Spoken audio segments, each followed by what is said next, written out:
A'udzubillahi minasyaitonirrajim. Bismillahirrahmanirrahim. Alhamdulillahilladzi hadana ila siratal mustaqim. Wassalatu wassalamu ala Rasulillah habibina wa syafi'ina wa razaqina wa maulana Muhammadin amin wa ala alihi wa sahbihi ajma'in. Ayyuhal mu'minun ittaqullah usikum wa iyaya bittaqullah faqad fazal muttaqun. Wassallallahu ala nabiyyina Muhammadin wa ala alihi wa sahbihi wa tabi'in. Tabarakallahu rabbul alamin. Muslimin dan muslimat, mudah-mudahan kita semua dirahmati Allah Subhanahu wa taala sekalian. Pada 3 hari yang sudah, saya baru saja keluar daripada perkampungan orang asli di Jerantu, Pahang. Orang asli zaman lalu ni dia cerdik, dia tak macam dulu. Orang asli walaupun dinding rumah dia pakai papan, tetapi estro dia ada, TV plasma, siap dengan home theater lagi, mengalahkan rumah saya yang tidak ada estro dan TV yang masih lagi ada tu belakang tu. Hebat orang asli lagi, rupa-rupanya. Dan ternyata mereka ini cerdik. Kalaulah kita ni dari kalangan orang yang ilmu mentiknya kurang sikit, memang kita yang diperbodohkan orang asli. InsyaAllah nak cuba boleh ikut saya lepas ni, cerdik tak cerdik kita ni. Kemudian dalam bulan yang sudah saya berada di Kuching. Selepas daripada itu saya juga berada di Miri. Kemudian 2-3 bulan yang sudah saya berada di Labuan, di Kota Kinabalu dan sebagainya. Cuma saya nak kongsikan beberapa pengalaman ketika mana program ziarah, dakwah dan bimbingan kepada bukan Islam dan juga kepada saudara-saudara baru di sana. Yang pertamanya yang melibatkan iaitu gerakan kristianisasi. Isu ini dia menjadi isu yang panas. Lebih-lebih lagi sejak kebelakangan ini, dia cukup panas. Kalau kita tengok dalam blog, kita tengok di internet, search Google dalam masalah kristianisasi, masalah murtad ni, dia cukup panas. Dan saya antara orang yang paling tidak bersetuju dia dipanaskan. Sebab yang pertama, kerana kita banyak menyalahkan pihak sana, pihak sini, pihak sana dan sebagainya. Kita menyalahkan individu sana, individu sini dalam masalah iaitu gejala yang membuatkan, yang melibatkan murtadnya dari kalangan orang Islam. Saya melihat daripada perspektif yang berbeza, dari pandangan sudut yang berbeza dalam masalah murtad. Saya kena beritahu bahawasanya sistem dakwah ini dia terbit daripada Islam. Sempurnanya dakwah ini dia terbit daripada Islam. Tetapi yang melaksanakan secara total adalah kristianisasi. Kita umat Islam, institusi Islam tidak melaksanakan dakwah secara total, secara menyeluruh seperti mana yang dibawa oleh Rasulullah dan diwarisi oleh para sahabat. Kemudian dalam masa yang sama, bila kita tidak mampu melaksanakan dakwah ini secara total, kita menyalahkan pihak sana, menyalahkan pihak sini, kita menyalahkan kristianisasi, sedangkan kita lemah. Orang yang lemah dari segi psikologi ni, kita yang berada di dalam kelemahan ini, kita menyalahkan pihak lain adalah tindakan orang yang bodoh. Betul lah, kita ni lemah dah. Kemudian kita tak sedar kelemahan kita, kita menyalahkan puak-puak lain, pihak-pihak lain. Tindakan itu bodoh. Sepatutnya tindakannya cerdik, dia kena muhasabah diri balik. Institusi agama dia kena muhasabah balik. Mana salah kita, mana kelemahan kita, baiki sedikit demi sedikit. Itu lebih baik daripada menyalahkan pihak gereja, pihak Kristian. Start daripada saya sebelum Islam, saya memeluk Islam. Kemudian bila saya dah bawa agama Islam ini ke mana-mana dakwah, benda yang sama masih saya dengar lagi. Nampak? Mengapa saya kata begitu? Pengalaman saya mengislamkan dari kalangan orang bukan Islam. Pengalaman saya menguruskan mereka yang memeluk Islam. Pengalaman saya menguruskan mereka ni yang belajar ni di mana-mana institusi ni cukup menyusahkan. Berbeza dengan orang yang keluar daripada Islam. Abang saya mau balik Kristian, lalu di gereja Plentong di Johor Bahru. Semalam dia sampai di Shah Alam, dia tidur di Ampang. Malam ni saya akan jumpa dia. Tengah hari tadi dia jumpa saya. Malam ni saya balas balik, saya pergi jumpa dengan dia. Baik. Cerita di sebalik masalah kristenisasi ni kita kena ingat begini, muslimin dan muslimat sekalian. Dalam Quran Allah Subhanahu wa taala berfirman, "Al-yawma akmaltu lakum dinakum wa atmamtu 'alaikum ni'mati wa raditu lakum al-Islam dinan." Ayat ini popular, sahih. Tetapi kena ingat, kita kena rujuk balik dalam tafsir, barulah kita memahami betapa pentingnya ayat ini. Sebab ramai orang bertanya kepada saya, mengapa ramai dari kalangan umat Islam hari ini yang kelihatan kehidupannya gagal? Ramai dari kalangan orang Islam kita hari ini hidupnya semata-mata untuk hidup. Syekh Idris Al-Mambawi rahimahullah ta'ala, dia tulis dalam kitab dia Bahrul Mazid, dia kata umat Islam ini hidupnya semata-mata untuk hidup. Apa makna dia? Hidup dia cukup dalam keadaan dia nak memenuhi keperluan hidup semata-mata. Nak ada rumah, ada kereta, ada duit simpanan, buat loan untuk naik ASB dan sebagainya. Lalu ni bank dia buat apa? Boleh buat loan ASB sampai 200,000. Boleh bayar bulan-bulan dan sebagainya. Dia jadi macam tu. Dia nak simpan, dia nak ada simpanan. Lepas tu setahun 2-3 kali dia boleh bawa anak isteri pergi melancong, anak-anak belajar di universiti, keluar dapat kerja profesional dan sebagainya. Oh, bahagia dah hidup dia. Bagi dia bahagia dah, keluarga dia ni berjaya dah. Sedangkan Islam tidak melihat begitu. Golongan yang berfikiran seperti ini adalah golongan yang hidup dia semata-mata untuk hidup. Sehingga kan dia lupa dalam masalah dosa dan pahala. Dia lupa dalam masalah azab dan juga nikmat. Masalah surga dan neraka dia letak jauh-jauh, letak di belakang. Kalau kita tengok masalah dosa, pahala, nikmat dan azab, surga dan neraka dalam pekerjaan yang kita nak buat, umat Islam ni sekali-kali tidak akan maju. Jawapan ini yang dia bagi. Saya tak berapa sihat, panah dalam ni, tak nak pecah bibir. Baik. Ada orang Islam kita yang berpendirian begitu.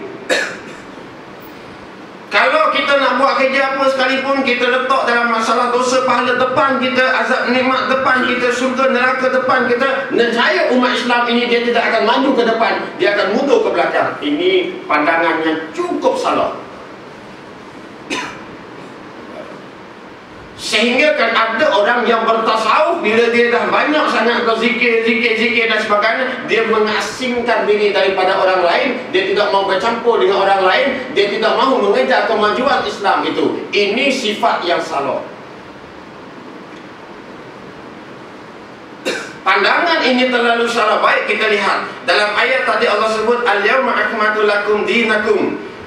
Pada hari ini, kata Allah, telah kami sempurnakan agama kami bagi kamu. Dalam asbabun nuzul diceritakan ayat ini diturunkan kepada Rasulullah ketika mana Rasulullah berada di padang Arafah. Ketika itu Rasulullah mengerjakan haji wida', haji perpisahan. Dan Nabi dia duduk di atas unta. Unta sedang berdiri. Nabi duduk di atas unta. Bila ayat itu turun, beratnya unta nak menanggung ayat ni, jatuh terdelepuk unta itu ke tanah. Sebab ayat ini nak menceritakan betapa sempurnanya Islam. Sebab Allah sebut pada hari ini telah kami sempurnakan agama kami bagi kamu. Lalu Ibnu Abbas radhiyallahu anhu dia menafsirkan ayat ini dengan katanya apa dia? Oleh kerana Islam telah disempurnakan oleh Allah Ta'ala, maka Islam sekali-kali tidak berhajat kepada mana-mana penambahan, dan Islam itu dia tidak berhajat kepada mana-mana pengurangan. Dari segi akidahnya, dari segi syariatnya, dari segi akhlaknya, dari segi muamalahnya, semuanya jatomil. Orang yang tambah dalam agama, yang kurang dalam agama dipanggil reka-reka. Nak reka rumah macam mana, tak ada apa, tak ada salah. Rumah besar dah. Besar dah 2 tingkat, beri 500,000 juta, lepas tu dah dilobek lagi. Dilobek nak buat kubah, nak buat menara, tak ada apa, tak ada salah, dipersilakan. Kereta Proton wajah nak modify reka. Nak modify ni reka macam mana aku nak reka kereta wajah dia cantik lagi. Dia pun fikir aku nak buat macam BMW. Dia pun pasanglah spoiler, pasanglah itu ini dan sebagainya. Lepas tu letak lambang BMW. Tak ada apa-apa, dipersilakan. Walaupun mu je berangan macam BMW, orang tengok wajah je. Nama orang betul-betul lah ni kan. Tak dapat beli BMW, dia modify wajah dia nampak macam BMW. Daripada jauh saya terang kat highway tu saya tengok, alamak laju betul ni BMW. Aku tekan 15 tak dapat kejar lagi. Nampak dah, lepas tu tekan lagi 18 baru boleh potong. Bila potong tengok, wajah sama dengan aku je, kena temerang dah aku lupa ni. Yang tu tak ada apa-apa, dipersilakan. Tapi dalam agama jangan reka-reka. Sebab ramai hari ini orang yang cerdik pandai, golongan yang cerdik pandai, dia buat shortcut dalam agama. Contoh apa dia? Dia kata ambil wuduk, Pak subuh tu bila ambil wuduk, ambil 5 sekali. Yang saya jumpa ni. Ni saya jumpa dah ni. Subuh, dia semain subuh tu dia ambil wuduk 5 kali terus. Sekali habis, lepas tu dia ambil 2 kali, dia ambil 3 kali, dia ambil 4 kali sampai 5 kali. Kalau batal satu wuduk, ada 4 lagi tinggal. Batal satu lagi, ada 3 lagi. Ini reka-reka dalam agama. Bila reka sesat lah. Biar pun semayang, tapi dah reka dalam masalah wuduk ni sesat automatik. Sebab tidak ada daripada Allah dan juga Rasul. Satu je dah buat kita sesat dah. Kemudian masa saya rotua di Kertih dulu. Kertih ni di Terengganu lah. Masuk Feda ni, Feda Kertih 1, 2, 3 dah pergi ceramah di surau-surau masjid dalam tu. Lepas tu orang cerita dengan saya, dia kata, Ustaz, dia kata, di kawasan Feda ni, dia kata, ramai orang yang main Islam ni, dia main shortcut saja Ustaz. Shortcut macam mana tu? Dia pun cerita, ada dari kalangan mereka ni yang tidak semayang, puasa pun tak, zakat dah sekali lagi. Tetapi dia pesan dengan isteri, dengan anak-anak, kalau aku mati besok, dia kata, pastikan jangan kurang daripada 40 orang semayang jenazah aku. Sebab sabit daripada hadis Nabi, 40 orang semayang jenazah tu. Lepas tu dia kata apa lagi? Dan jangan lupa tahlil 3 malam berturut-turut. Kemudian 40 hari, kemudian 1 hari. Selamat dia dalam kubur. Ada bengong sungguh. Nampak tak? Ini reka-reka dalam agama lah. Sesat. Sikit ya. Kemudian yang keduanya, wa atmamtu alaikum nikmati, dan aku kata Allah telah cukupkan segala nikmat kami bagi kamu. Tak cukup apa lagi nikmat Tuhan bagi ke kita?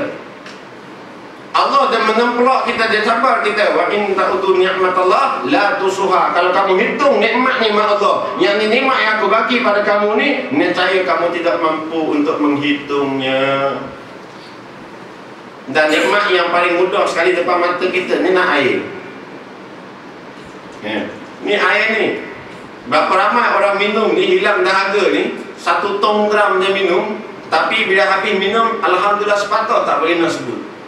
Dia tunggu dia boleh minum 1 kolak baru dia nak sebut alhamdulillah. Ramai lah. Tok Guru saya, dia kata apa dia? Dia kata air ni paling ramai sekali manusia kufur. Dia lupa dengan Allah Ta'ala.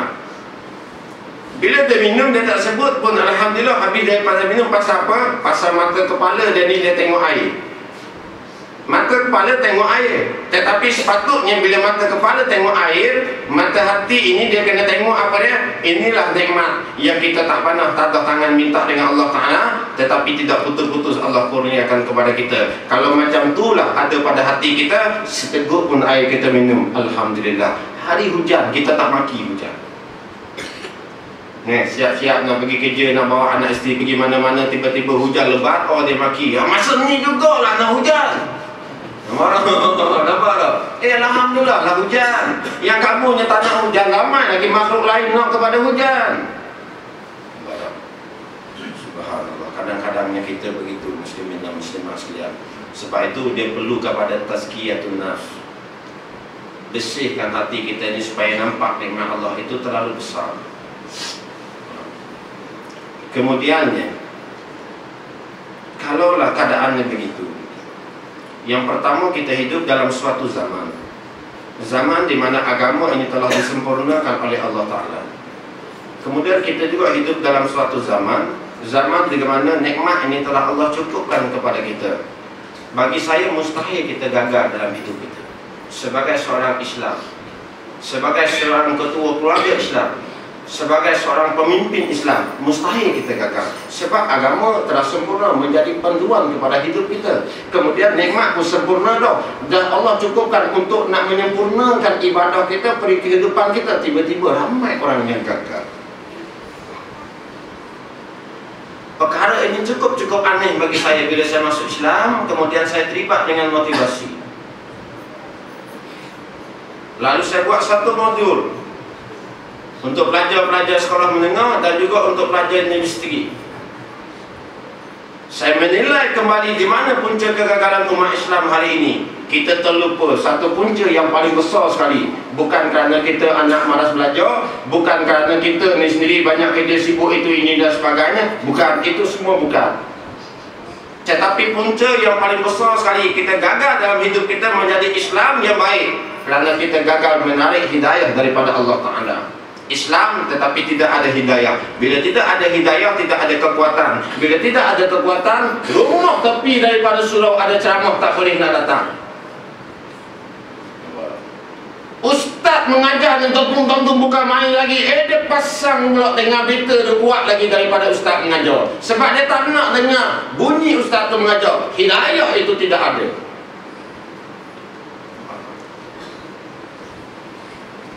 Orang terlupa dalam masalah hidayah ini perkara yang cukup besar sekali. Bulan lepas saya akan mengislamkan 5 keluarga. Dalam satu keluarga tu 5 orang. Mak dia, ayah dia, kemudian sahabat ni dengan isteri dia, kemudian adik dia seorang. 5 beranak masuk Islam bulan lepas di Miri. Kemudian pergi ke Kuching mengislamkan seorang pemuda Iban daripada Kapit, pelajar Unimas. Kisah-kisah ini nak tengok besarnya hidayah. Saya teringat 22 tahun yang sudah, bila saya pergi ke Sandakan Sabah. Malam tersebut, malam pertama kita bertarawih. Kemudian petang tu saya pergi ambil isteri saya balik kerja, jemput isteri balik kerja. Sekali-sekali ada Terengganu, pergi ambil mek lah balik kerja, tanda saya. Nampak? Kemudian dalam perjalanan balik ke rumah, saya pun tengah track tu saya beritahu dengan isteri saya kata, Yang, saya kata, no, ustaz dia panggil isteri dia Yang. No. Walaupun isteri saya ustazah, saya panggil Yang. Kadang-kadang 3 kali lagi, Yang. Ada adik secawan? Lembut sikit ni. Mana air? Nampak? Mana isteri nak bagi air? Penampu ada nak bagi. Baik. Jadi saya tanya, beritahu orang rumah saya kata, Yang, malam ni lepas tarawih abang kena drive. Sebab esok pagi flight daripada LCCT jam 9.20 pagi untuk ke Sandakan Sabah. Esok tu puasa pertama. Jadi orang perempuan ni, dia puasa pertama, dia nak sahur dengan orang lelaki dia. Dia nak juga buka dengan tok lelaki dia. Tiba-tiba dia dengar pula tok lelaki dia malam tu nak pergi. Tapi pergi tu kembali lah. Alhamdulillah, bukan pergi tak kembali. Cara dia tu tanya tu macam pergi tak kembali. Yang tu Isya tak suka tu. Dia tanya apa? Dia kata, bang, dia kata, tak ada hari lain ke bang? Tanya soalan macam tu.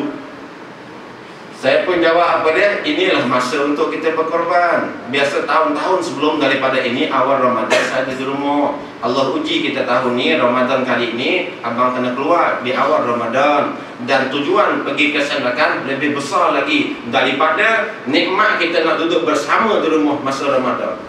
Sebab pemanggilan saya ke Sandakan Sabah adalah untuk mengislamkan seorang pemuda Kadazan yang bernama George Ampihon, berusia 21 tahun. Petang tersebut dia datang ke hotel penginapan saya. Kemudian saya mensyahadahkan dia. Bila habis syahadah, esoknya urusan pendaftaran di Majlis Agama Islam di Sandakan. Lepas semua pendaftaran itu ini dan sebagainya, petang tersebut berbuka puasa. Saya pun ajak dia berbuka puasa dengan saya Ramadan pertama. Kemudian tengah-tengah dah berbuka puasa ni, tiba-tiba saudara George M. Fihot ini ataupun Muhammad Azadi bin Abdullah ni, dia beritahu saya, dia kata, apa dia? Ustaz, dia kata, semalam masa saya mengucap 2 kalimah syahadah, saya rasa lain bah. Kemudian saya tengok air mata dia penuh. Bila dia beritahu macam tu, air mata dia pernah bertakung. Dia tahan daripada tidak menitis. Melihat keadaannya seperti itu, saya pun usap bahu dia. Saya kata, saya pernah rasa apa yang kamu rasa 8 tahun dulu ketika kali pertama saya mengucap 2 kalimah syahadah. Kemudian air mata dia menitis. Saya teringat pada tahunnya sudah, bila seorang perempuan daripada Wangsa Maju, dia orang Iban tapi bekerja di Wangsa Maju, nama dia Cheryl. Dia telefon saya ketika mana saya dalam perjalanan daripada kota Damansara untuk ke Shah Alam. Bila dia telefon saya, dia beritahu, Ustaz, saya dapat nombor telefon Ustaz daripada buku Ustaz. Kemudian saya tanya dia, daripada mana? Dia pun beritahu dia orang Iban. Alhamdulillah, orang Iban. Nah, same species. Cuma saya Bidayuh ya. Dia Iban tapi same species kan. Pribumi Sarawak. Jangan main-main. Bangsa saya dulu makan orang tau. Sekarang pun saya boleh makan orang lagi. Jangan main-main. Tunggu saya buka serban, buka kopi aja, saya makan orang. Nah, baik. Itu cerita lama. Baik, kemudian bila dia beritahu macam tu, saya pun suka lah.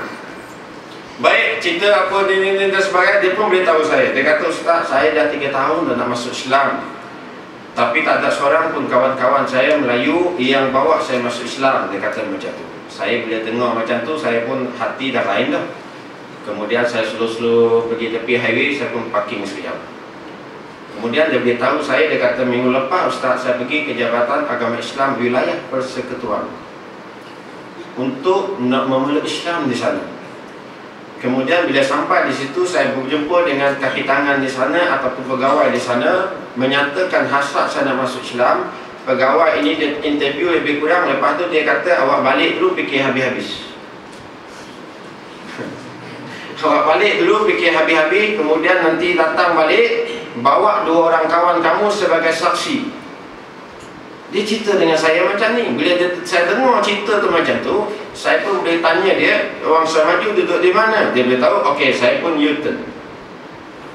Bagi Wangsa Maju, jumpa dengan dia, okey, dah jumpa apa semua, dan telah dah memang dia betul-betul dekat nak masuk Islam. Saya telefon anak murid saya, dia sedang di Taman Ikpin. Saya kata, okey, malam ni buat satu persiapan, kita buat satu majlis untuk mengislamkan seorang perempuan ni, dan kita raikan dia, buat makan-makan sikit. Okey, clear. Malam tu pun bagi buat proses pengislaman dia, syahadahkan. Dan satu perkara yang saya tidak lupa, bila dia mengucap 2 kalimah syahadah, asyhadu an la ilaha illallah wa asyhadu anna Muhammadar, dia berhenti kat situ. Dia baca tu tadi sangkut-sangkut dah.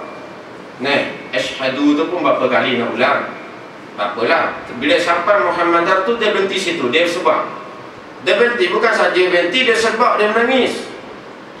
Lalu anak murid saya yang ajar dia mengucap 2 kalimah syahadah tadi, peluk dia, habis satu rumah menangis. Saya tak menangis lah, sebab saya Power Rangers. Tapi dalam hati saya menangis lah, subhanallah.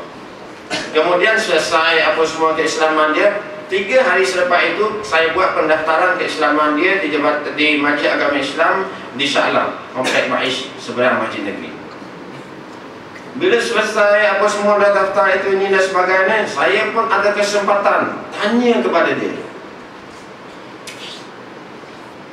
boleh beritahu dengan saya kenapa malam tu masa kamu mengucap 2 kalimah syahadah kamu menangis? Saya tanya dia. Lalu dia pun jawab kepada saya, dia kata, masa saya mengucap 2 kalimah syahadah itu Ustaz, saya tak tahu ada satu perasaan yang masuk dalam diri saya yang membuatkan saya tidak tahan. Lalu saya sebab saya menangis, dia kata macam tu. Saya teringat firman Allah Ta'ala, فَمَا يُرِيدِ لَهُ أَنْ يَهْدِي يَهْنَصْرَهُ صَدْرَهُ لِلْإِسْلَامِ.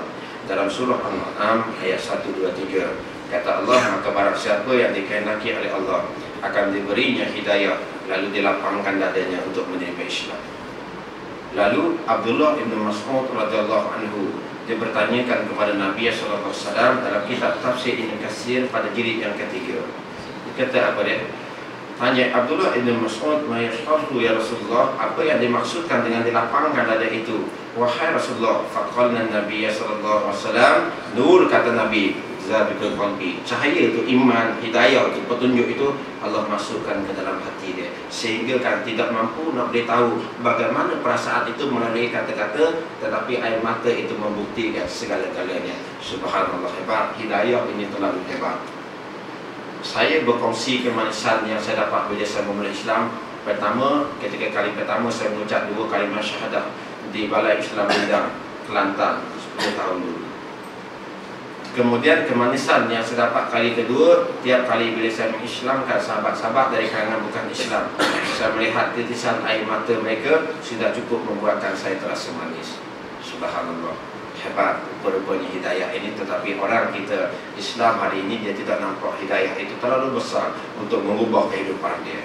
Nampak? Baik, itu punca pertama. Mengapa dari kalangan umat Islam kita gagal? Kita bicara dalam masalah kehidupan kita yang sementara di atas muka dunia. Al-Imam Al-Ghazali rahimahullahu ta'ala disebut apa dia? Dia kata perumahan hidup ini seperti mana kita berada dalam satu bahtera melalui suatu pelayaran, yang mana perayaan itu untuk menuju tempat yang kekal abadi. Tiba-tiba kita berada di pertengahan pelayaran tersebut, lalu terjumpa dengan satu pulau. Nahkoda kapal, kapten kapal suruh turun, anak-anak kapal ni turun untuk mencari bekalan, bawa balik, bawa naik dalam atas kapal untuk nak meneruskan perjalanan. Lalu turunlah manusia dalam keadaan 3 golongan daripada kapal tersebut. Kita tilik-tilik kita golongan untuk mana?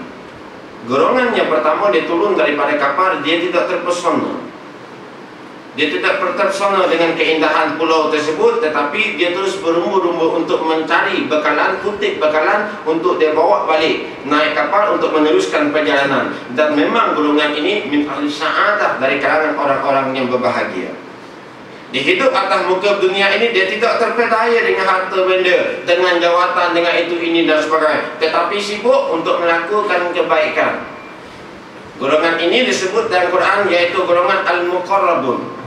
Profesor Dr. Mahmud Yunus dia menafsirkan golongan muqarrabun ini yaitu yang pertama, golongan yang sentiasa apa dia? Berusaha untuk menghampirkan diri dia kepada Allah Ta'ala. Nak menghampirkan diri kepada Allah Ta'ala lagi banyak. Tak cukup dengan fardu-fardu ni.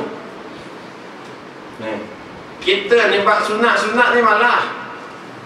Nampak? Tu alhamdulillah sunat dah sekali. Nah. Saya kali ketiga saya nak masuk Islam. Kali pertama gagal, kali kedua gagal, kali ketiga pun gagal juga nak masuk Islam. Tapi kali ketiga saya gagal kerana sunat lah. Saya boleh tahu dah saya nak masuk Islam, nekat dah nak masuk Islam, dia sibuk bawa saya pergi klinik dulu, potong dulu. Syahadah dulu lah. Sibuk-sibuk pergi potong, buat apa? Nampak tak? Akhirnya gagal kali yang ketiga nak masuk Islam. Alhamdulillah Allah dia tak betul-betul bagi petunjuk yang akhirnya saya Islam juga pada penghujung 2001. Sepatutnya saya telah Islam pada 97 kali.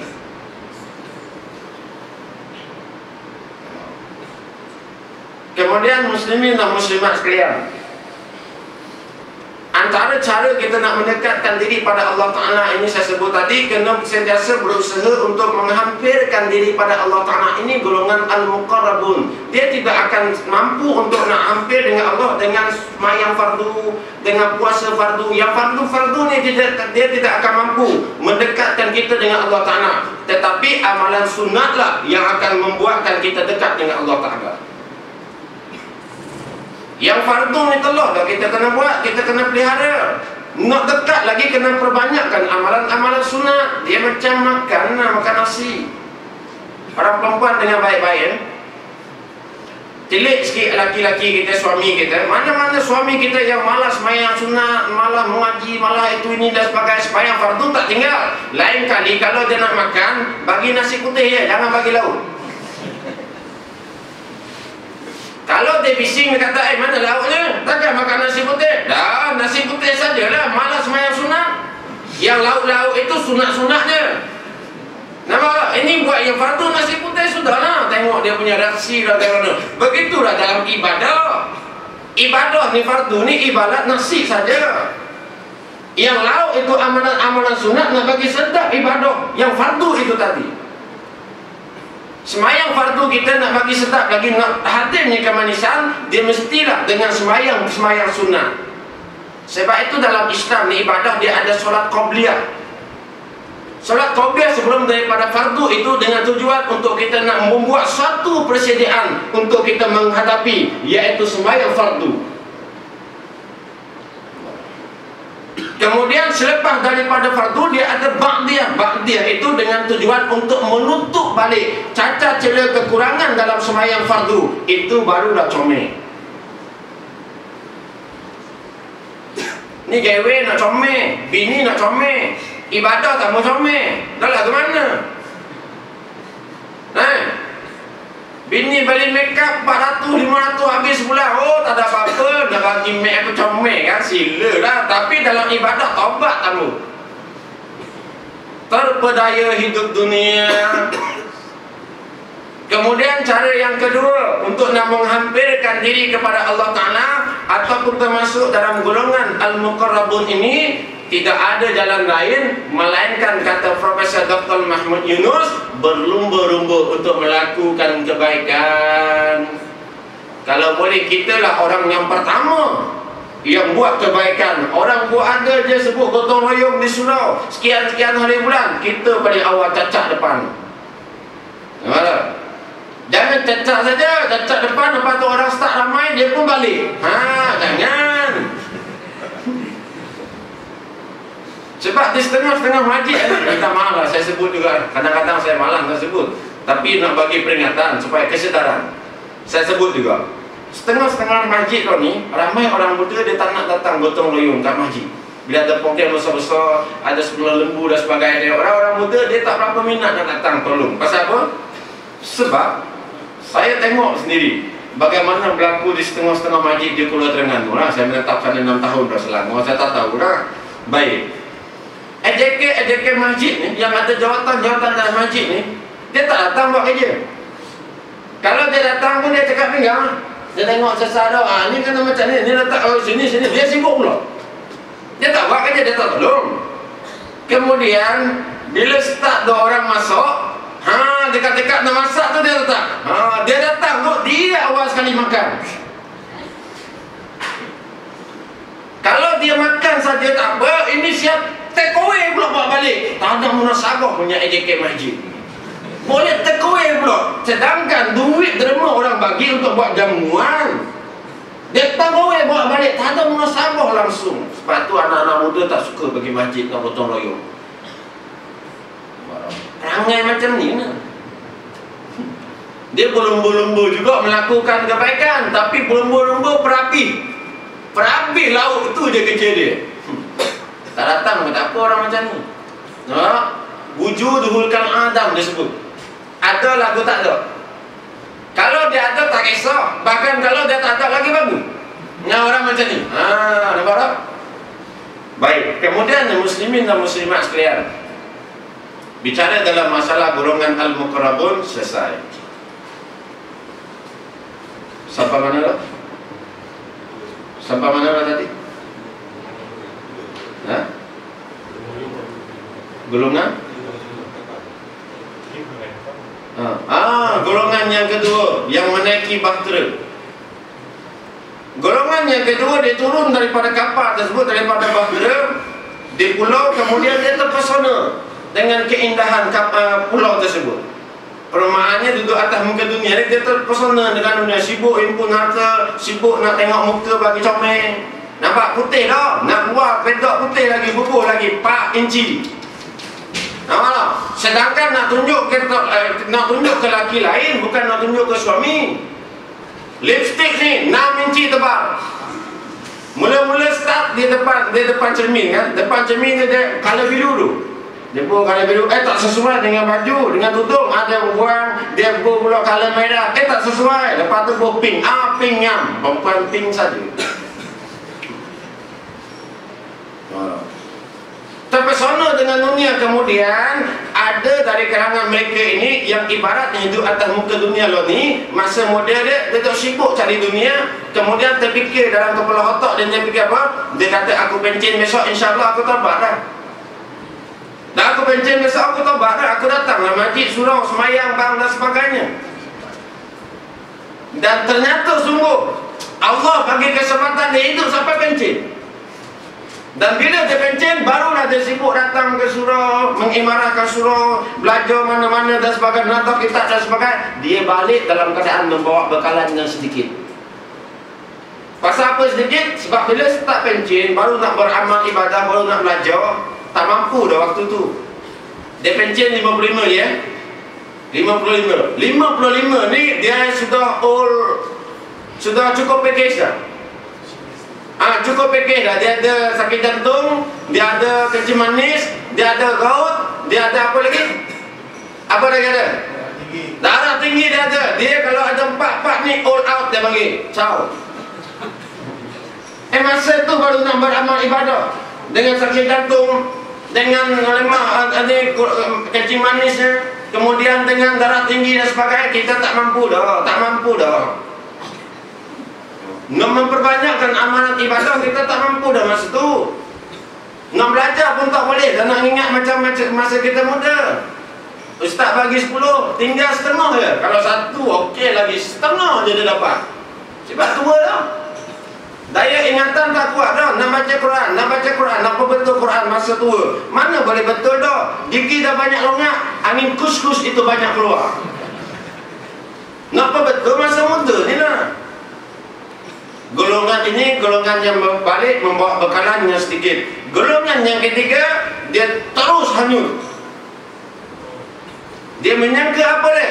Biasa-biasa aku taubat lah, mau 40-50 tahun biasa aku taubat dah. Tetapi Allah mencabut nyawa dia dalam keadaan dia tidak sempat bertaubat. Akhirnya dia bangkit dalam keadaan kosong, tak ada apa-apa.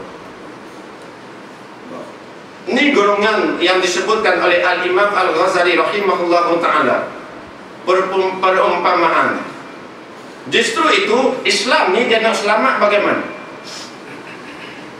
Walaupun kata Islam itu berasal daripada perkataan As-salam, memberi makna selamat ataupun sejahtera. Tetapi kita ni yang menganut agama Islam yang selamat sejahtera ni belum tentu lagi selamat. Jangan terpedaya kita Islam selamat dah. Kita Islam ni syurga dah. Jangan terpedaya. Sebab Islam dia hanya mampu selamat dengan 3 cara. Yang pertama, pelajari ilmu Islam dan yakini akan dia. Jangan belajar dia, kena yakin. Hari ini ramai orang belajar ilmu Islam tapi dia tak yakin pun dengan ilmu Islam. Belajar saja, belajar dengan tujuan nak patahkan hujah orang itu, orang ini dan sebagainya, nak memperbodohkan orang jahil dan sebagainya. Ini konsep belajar yang salah sama sekali. Saya pernah pergi satu seminar di universiti.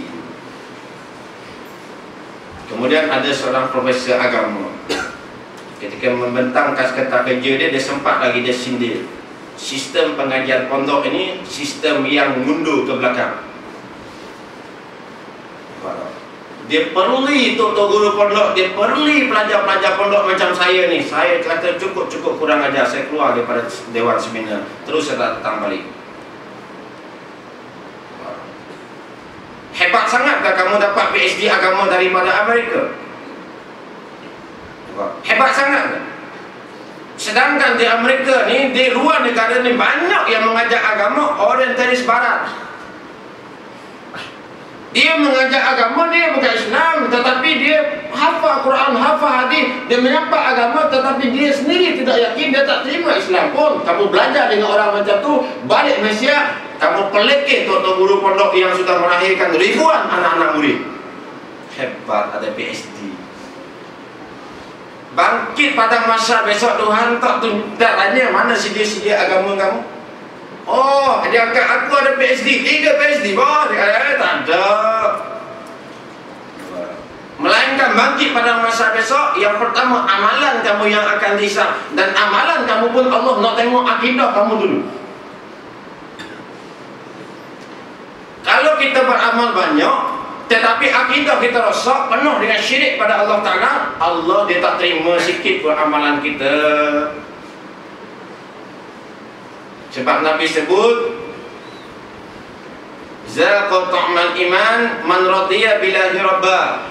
Tanda kemanisan iman dalam diri seseorang yang pertama, dia kena reda bertuhankan kepada Allah Ta'ala. Reda bertuhankan kepada Allah Ta'ala itu, kamu jangan sekali-kali mensyirikkan Allah.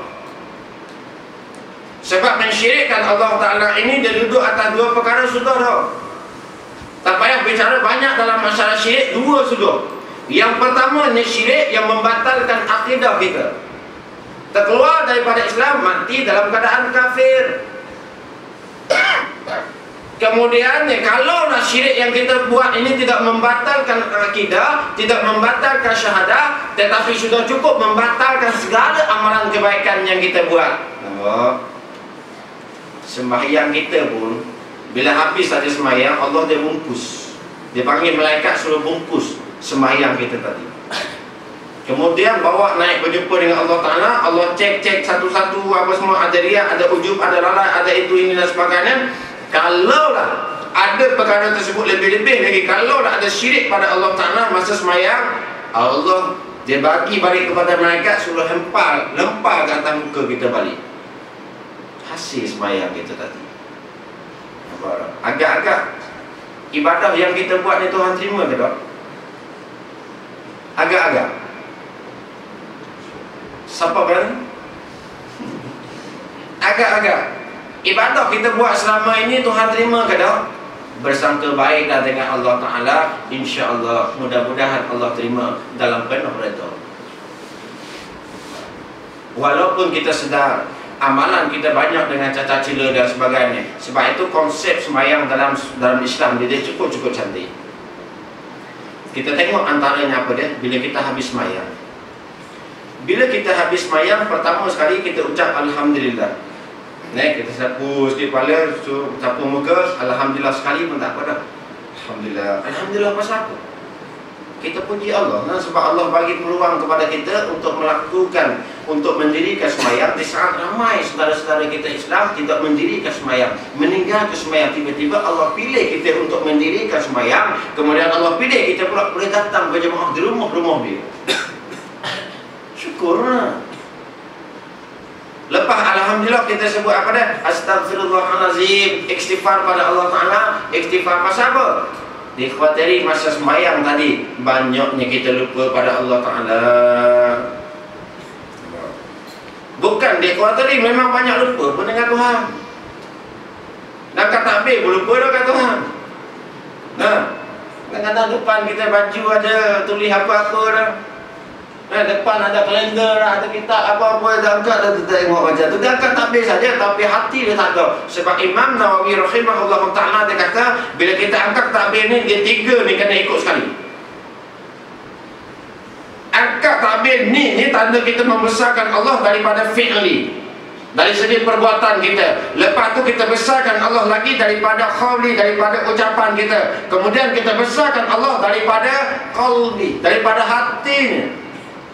Tiga sekali ni, kita berapa? Berapa dia? Dua ya, yang tiga ni tak. Sedangkan Allah dia nak tengok ni dulu. Lahum qulubun. Allah dia nak tengok. Innallaha la yanzuru ila suwarikum wa anzamikum. Dalam riwayat lain wa amalikum, walakin yanzuru ila qulubikum wa a'malikum. Allah dia tak pandang kepada rupa paras kamu, warna kulit kamu ataupun harta kamu, tapi Allah dia nak tengok pertama qulubikum, hati kamu dulu. Lalu ulama bila dia mensyarahkan hadis ini, dia kata apa? Yang pertama, qulubikum itu ditujukan kepada akidah yang tidak ada syirik pada Allah Ta'ala. Allah nak tengok dulu. Yang keduanya iaitu hati ini niatnya ikhlas, ibadah semata-mata kerana Allah Ta'ala, bukan kerana pak mertua. Ini ada orang berpak mertua datang ke rumah, bukan main lagi. Sejam sebelum masuk maghrib dia dah sibuk dah siap. Semayang sunat ni 4 rakaat, siap-siap 6 rakaat ada pak mertua. Tapi bila pak mertua balik, taubat dah azam pun dia buat tak tahu lagi. Dah basuh kereta. Semayang kerana pak mertua, Tuhan tak terima taubat.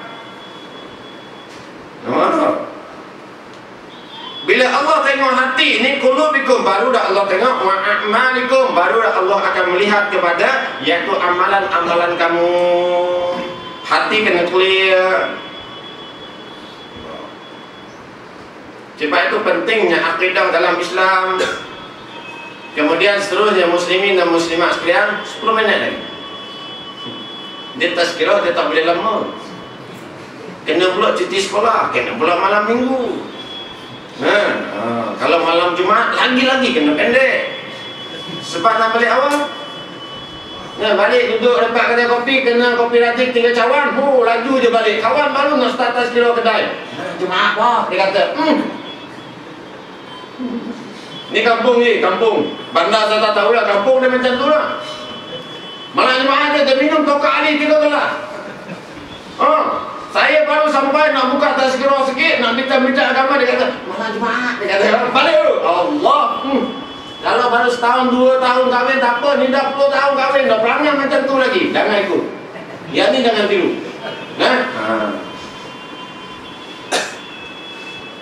Betis tidak? Ingat azan sikit.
Kemudian ya muslimin dan muslimat sekalian, kita bicara dalam masalah 3 golongan yang Imam Al-Ghazali sebut tadi, selesai. Kita bicara dalam masalah Islam ini, dia tidak akan selamat. Pertama sekali, iaitu dia kena pelajari ilmu Islam dan yakini akan dia. Belajar dan yakin sungguh-sungguh dengan ilmu agama, insya-Allah. Yang keduanya, kita pelihara amalan-amalan fardu. Dalam masa yang sama kita memperbanyakkan amalan-amalan sunat. Amalan sunat ini kalau sedikit pun yang kita mampu buat, tetapi biarlah dalam keadaan istiqamah.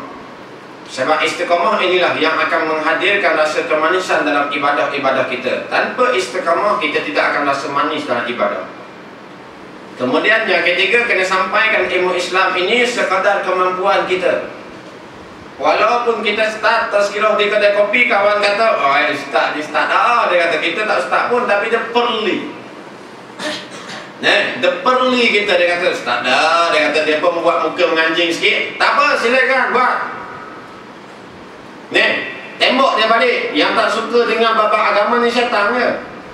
Tengok dia jawab macam mana. Ada kadang-kadang sahabat-sahabat kita buka sikit cilok-cilok beragama sikit, sembang-sembang kereta, itu ini dan sebagainya, cilok beragama, lepas tu dia perli. Bila perli tu seolah-olah tak suka dah kita cerita beragama. Sound dia terus, yang tak suka beragama ni syaitan dia. Tengok muka dia lagu mana. Sungguh lah. Kemudian ada pula yang terlebih pelik saya, ada dari kalangan sahabat-sahabat kita yang jarang datang surau, datang masjid. Tiba-tiba bila dia datang, ada pula AJK masjid dia perli. Patutlah malam ni hujan lebat sepecah, angin kuat je. Dia tengok kita, dia mula-mula tengok. Dia kata patut malam ni hujan lebat macam dia, angin kuat je malam ni. Dia beli kita datang. Ni perangai ni, setengah-setengah perangai orang Islam kita. Sepatutnya orang yang lama tak datang masjid, kalau dia datang, kepok dadanya, sambut dia. Ini kita perli dia tak datang dah lain kali. Sebab ada orang mengadu macam tu ke saya. Dia kata, Ustaz, saya bukan tak datang masjid, Ustaz. Ni pun kerana poster, ada nampak poster ustaz, saya datang. Selama ni bukan saya tak datang, tapi saya pernah datang, saya kena perli dengan AJK Masjid. Lepas tu saya start, saya tak nak pergi dah. Nampak sangat kita yang kadang-kadang yang buatkan Islam itu sendiri punah. Kemudian yang terakhir ni, muslimin dan muslimat sekalian, peringatan daripada saya, Islam dia tidak akan sempurna tanpa adanya iman, dan iman dia tidak akan sempurna tanpa adanya ihsan. Tiga rukun ini dia saling lengkap melengkapi antara satu sama lain. Nampak? Kalau Islam saja mudah sangat nak terkeluar. Kalau Islam dia tidak ada iman. Nampak tak? Tidak ada iman, tak ada guna Islam tu kalau tak ada iman. Dan iman ini dia tidak terpelihara, dia tidak akan selamat tanpa adanya ihsan.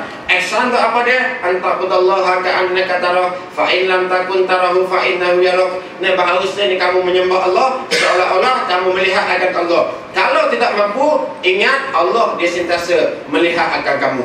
Kemudian innal fadlal iman antalama anallaha ma'aka sumahai kunta. Baik. Kamu ni yang paling manis iman, yang paling yang paling afdal iman, utama iman ini adalah orang yang dia merasakan Allah bersama dengan dia, maka haitsuma kunta, walau di mana pun dia berada. Yang ni orang yang ada keutamaan iman dari kalangan kita. Walaupun dia orang biasa je, saya berbuat kuliah, tok imam jadi tok imam. Tok Bilal ada belakang dan sebagainya. Tiba-tiba dia duduk belakang sekali. Duduk belakang sekali tak ada apa. Pun tengok dia macam pelik je. Tetapi dia ni, dia hati dia sentiasa ingat Allah tu sentiasa bersama dengan dia. Dia lebih mulia daripada saya yang duduk di sini. Ada soalan? Habis dah tu. Ada soalan? Soalan? Ada soalan boleh tanya? Soalan terkini lah. Macam mana boleh buka hati Ustaz? Oh, panjang ceritanya. Ada soalan lain? Isu-isu terkini insya-Allah. Kalau hukum hakam, Tok Imam jawab. Satu, dua. Apa pandangan Ustaz tentang Irsyad Mahdi tentang saya baru ditanya baru-baru ni. Ketika mana saya di masjid mana? Masjid Asharif. Masjid Asharif di Bandar Pekanbaru. Di besar itu. Saya baru ditanya tentang soalan yang sama. Ada soalan lain lagi? Saya kumpulkan terus, rangkumkan. Orang ni makcik-makcik insya-Allah ada nak tanya? Payah dah jumpa saya makcik. Ayo.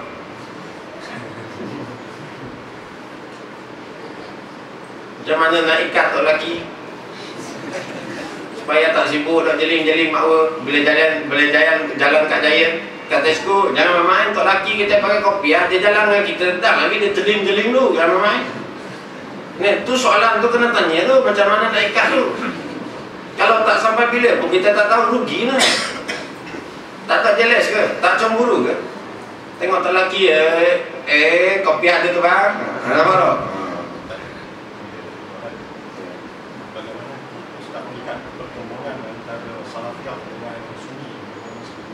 Dengan sufi maksudnya. Soalan yang cukup hebat sekali.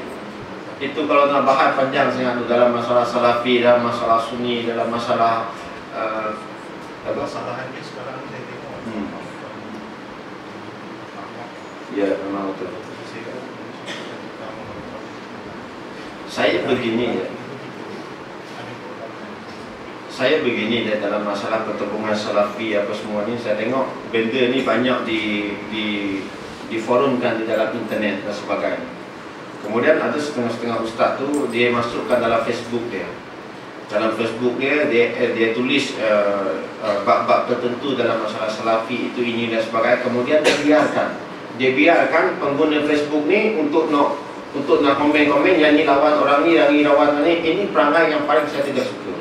Saya pernah tegur beberapa ustaz dalam Facebook. Saya kata, kalau entah keluar kenyataan macam ni, lepas tu biarkan dari kalangan masyarakat untuk nak pertahankan yang ni, pertahan yang ni, kutuk ni dan sebagainya. Entah ni adalah kepala kepada orang yang membuatkan masyarakat Islam kita ni berburuk bersama-sama masyarakat Islam. Demo tak perjelaskan betul-betul pun, dia membiar dalam keadaan tergantung. Ini perangai yang tidak sepatutnya ada pada seorang ustaz. Saya pernah tegur macam tu dalam Facebook. Kita tambah lagi jadi lebih hangat lagi. Penjelasan itu kita tak bagi pun, setengah-setengah. Ada kadang-kadang dia upload video-video tertentu, video syu'ah itu ini dan sebagainya. Baik. Kemudian saya nak ulas sikit lah yang paling penting sekali. Saya nak ulas dalam masalah iaitu ada segolongan daripada ustaz ni yang dianya menghina Imam Asy-Syafi'i rahimahullah ta'ala. Ini antara golongan-golongannya lah. Dalam masalah iaitu munajat Imam Syafi'i itu yang dikatakan, kalau tak nak masuk surga, tak nak masuk neraka, duduk mana? Ada golongannya bodoh, dia kata, yang tak berti bahasa Arab ni, dia pun ikut saja, dia kata. Ada golongannya macam tu. Mana? Dalam blog baru-baru ni orang hantar video dia kepada saya kata beginilah. Imam Syafi'i rahimahullah ta'ala ini kena ingat bahawasanya ulama besar, orang yang pernah bertemu dengan Rasulullah dalam mimpi beberapa kali, dan ilmu dia diakui akan muktabar dari sudut pandangan dan sebagainya. Kemudian bila dia buat munajat tersebut, munajat itu adalah bahasa puisi. Sebab itu Arabnya kena tahu bahasa puisi. Kalau Rabi'atul Adawiyah, dia ketika banyak bermunajat pada suatu malam, dia sebut dalam munajat dia sebut apa dia? Dia kata, ya Allah, kalaulah aku beramal ini kerana inginkan surga-Mu ya Allah, maka kamu haramkan aku daripada masuk dalam surga-Mu. Kita beranilah sebut macam tu? Tak berani. Kemudian dia sebut lagi, kalau aku ni beramal kerana aku takutkan neraka-Mu, maka kamu masukkan aku orang yang pertama dalam neraka. Kemudian ulama-ulama sufi dia bahas Rabi'atul Adawiyah ni dia beramal semata-mata kerana cinta dia kepada Allah Ta'ala, hati yang sentiasa rindu pada Allah Ta'ala. Sebab itu dia mengeluarkan kata-kata seperti itu. Kita tak mampu nak capai benda-benda yang disebut oleh ulama-ulama besar, termasuk ulama Imam Asy-Syafi'i ini. Kita tak mampu nak capai. Jangan kita tak pelekeh lah. Kamu siapa? Belajar baru BA, baru master, dah nak hina Imam Asy-Syafi'i rahimahullah ta'ala. Berapa banyak kitab menulis? Golongan-golongan ni lah. Sebut pertemuan-pertemuan ni. Saya tidak mahu mengeluhkan lagi. Baik. Kemudian soalan yang kedua, dia sebut tadi apa? Siapa nama dia? Makwa kan? Makwa comel tu, jangan main. Cuma je rambut dia macam rambut lelaki. Dia orang yang berpegang kepada liberal. Nampak? Liberal dia tulis satu kitab, dan kita kalau kita share dekat internet tu banyak dalam masalah dia ni. Kemudian Jakim pun dah buat tindakan itu, ini dan sebagainya. Dan bagi saya mengundang dia ke Malaysia ini, bagi ruang kepada dia, ada satu perkara yang amat-amat tidak patut. Golongan macam ni amat-amat tidak patut untuk kita mengundang dia dan bagi ruang kepada dia untuk nak sampaikan kepada setengah, walaupun sikit orang yang ada. Tetapi yang sikit itu nanti dia akan bawa ni, dia akan pecah-pecah, akhirnya dia akan jadi ramai. Sebab lah ni fahaman-fahaman